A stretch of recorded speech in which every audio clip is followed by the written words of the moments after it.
ظاہری بات ہے اس میں ان کا اپنا پولیٹیکل نظریہ ہے کہ اس حکومت سے جان چھوٹنی چاہیے، لیکن معیشت کو جس بھنور میں اس حکومت نے ڈالا ہے، جو ڈارک اکنامکس اس ملک کے لیے ڈارک اکنامکس یعنی ایک ڈراؤنا خواب بن چکی ہے، اور ملک کے حوالے سے جو باتیں ہو رہی ہیں وہ بڑی افسوسناک ہیں۔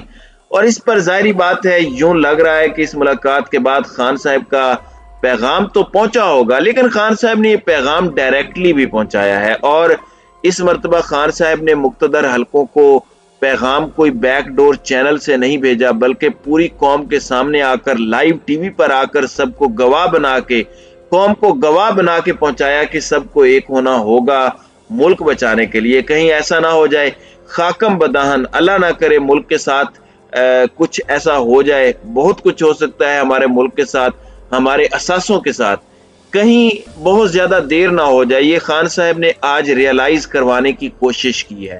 20 دسمبر تک کا وقت ہے، میں پچھلے ویلاگ میں بھی کہہ چکا ہوں کہ کاؤنٹ ڈاؤن شروع ہو چکا ہے۔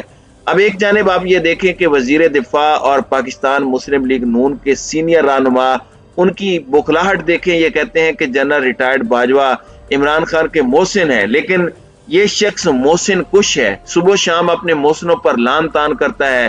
سیال کوٹ میں مسلم لیگ نون کے ورکرز کنونشن سے خطاب کرتے ہوئے خواجہ آصف نے کہا کہ عمران خان کہتا ہے کہ میں نے باجوہ کو ایکسٹینشن دے کر غلطی کی۔ جنرل باجوہ کے پاس جا کر کہتا رہا میں تا حیات آرمی چیف بنانے کی پیشکش کرتا ہوں۔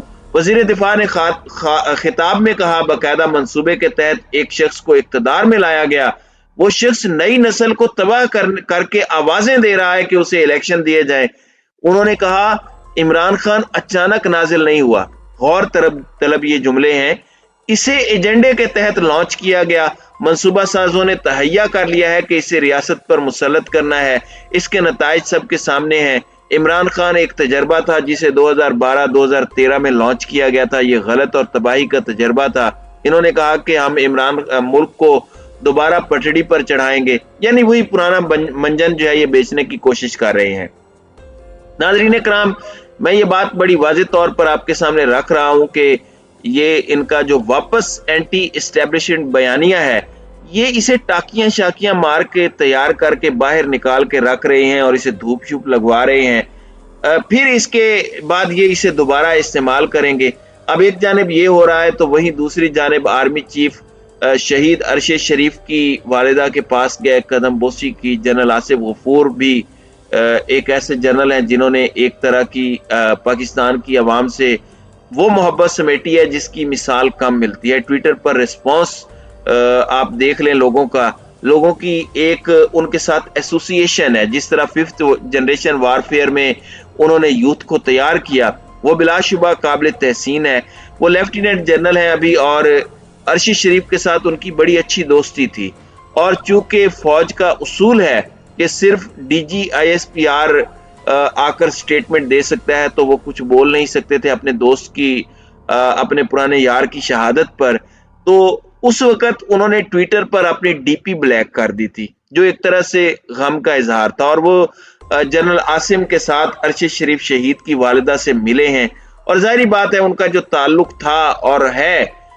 اب یہاں پر جنرل عاصم منیر، انہوں نے بلوچستان میں کوئٹہ اور تربت کا دورہ کیا، یہ 2 روزہ دورہ تھا۔ پاک فوج کے شعبہ تعلقات عامہ کے مطابق آرمی چیف نے پہلے دن کور ہیڈ کوارٹرز کا دورہ کیا، جہاں انہوں نے یادگار شہداء پر پھولوں کی چادر چڑھائی اور فاتحہ خوانی بھی کی۔ بعد ازاں چیف آف آرمی سٹاف کو آپریشنل ٹریننگ اور فارمیشن کے دیگر معاملات پر تفصیلی بریفنگ بھی دی گئی۔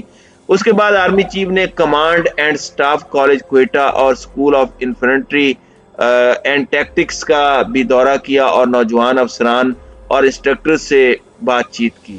جنرل عاصم منیر نے نوجوان افسران کو مستقبل کے میدان جنگ کے چیلنجز سے نمٹنے کے لیے پیشہ ورانہ مہارت پر توجہ مرکوز کرنے کا مشورہ دیا۔ دورے کے دوسرے روز آرمی چیف نے تربت کا دورہ کیا، جہاں انہیں IGFC بلوچستان نے جنوبی بلوچستان میں سیکیورٹی کی موجودہ صورتحال اور ماحول محفوظ یقینی بنانے کے لیے اقدامات سے آگاہ کیا۔